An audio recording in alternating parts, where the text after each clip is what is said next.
po ba na kapag ang tao ay namatay ay magagawa na ng gabayan ng kanyang mga mahal sa buhay ng kanyang naulila? Ano po ba ang nangyayari sa tao kapag namatay? Maraming salamat po sa nagtanong at mga kababayan at mga kaibigan. Hindi po totoo na kapag ang tao po ay namatay, ay maaari na niyang gabayan ang kanyang mga mahal sa buhay na naulilan niya. Ano po ang katunayan? Ganito po ang itinuturo ng Biblia kapag ang tao po ay namatay. Biblia po ang sasagot. Dito po sa Ecclesiastes 9:5 hanggang 6. Ganito ang ating mababasa. Pakinggan po ninyo. Sapagkat nalalaman ng mga buhay na sila'y mga mamatay, ngunit hindi nalalaman ng patay ang anumang bagay.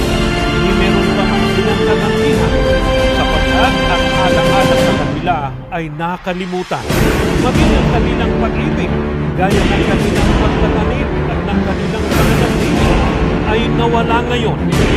Nawala man silang anumang bahagi pa na magpakailanman sa anumang bagay na nagawa sa ilalim ng araw.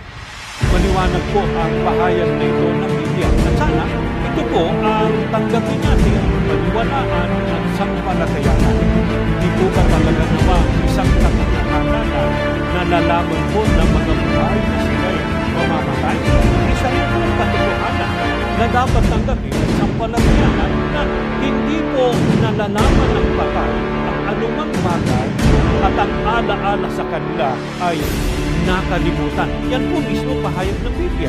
Kaya kung sinasabi po at iniisip ng iba na tutulungan naman kanya kami ng aming mga kapag-anak na namatay kasi mahal nila kami at sila ang bahala na gumabay sa amin.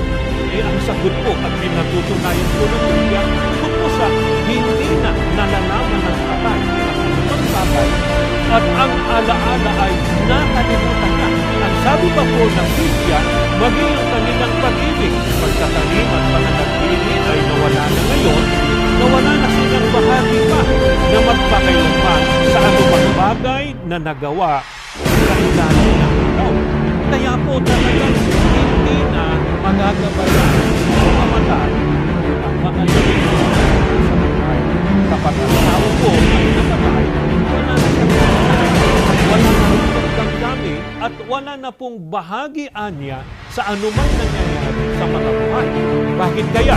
Ano ba ang itinuturo po ng Biblia na nangyayari kapag ang tao po ay namatay? Ngunit, Biblia po ang sasagot. Dito naman, sa Job sa 14 at 10, ganito po ang ating mababasa. Ngunit ang tao ay namamatay at natutunaw. Oo, ang tao ay nalalagutan ng hininga at saan nandoon siya. Mga kababayan at mga kaibigan, ito po ang maliwanag na itinuturo ng Biblia. Ang tao po kapag nalagutan ng hininga, namamatay.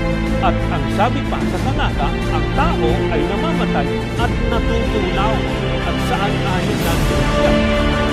Ang katumbas lamang po na ang tao ay natutunaw kapag siya ay namatay na ay ang binabanggit po sa Genesis 3 at 19 na ganito po ang sulat. Pakinggan po.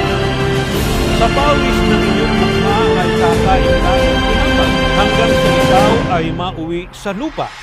Sapagkat yan ka kinuha. Kapagkat ikaw ay alabo at sa alabo ka uuwi. Kapag ikaw ay namatay, nagpupunta siya, bumabalik siya. Hindi po sinabing babalik siya sa kanyang dating tinitirhan, sa kanyang dating bahay, kung siya ay nabubuhay pa. Kaya hindi rin po totoo kung sinasabi po ng iba na nagbabalik lang yung mga namatay.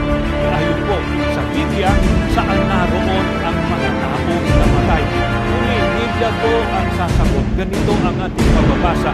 Dito po sa aklat ng awit 88:5, ganito ang mababasa natin.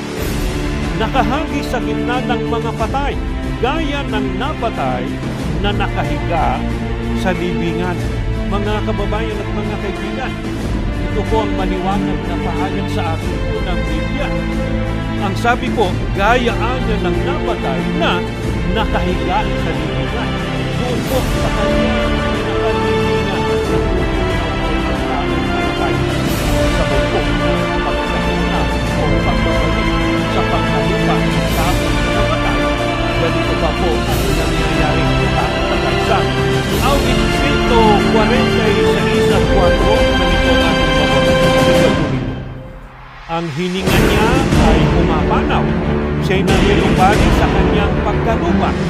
Sa araw ng yaon ay mawawala ang kanyang pag-iisip.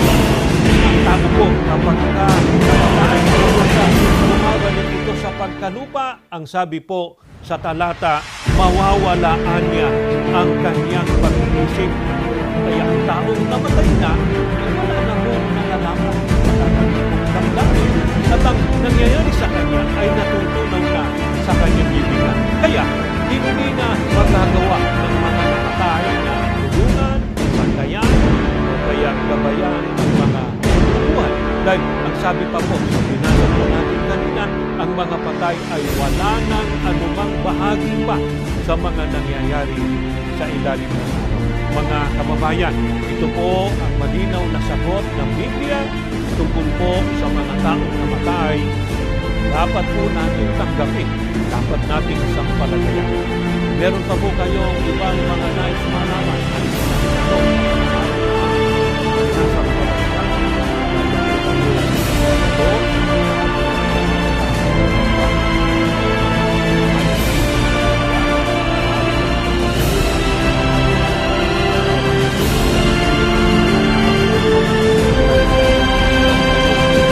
Sagutin ang inyong mga katanungan.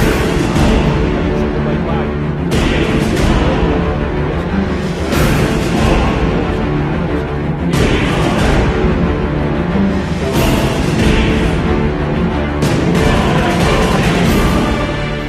Sinasampalatayanan. Maraming salamat po sa inyong pagsubaybay at ating gawa. Yaya pagkamala po ang ating kapatid. Ito po ang kapatid na at ito po ang Biblia.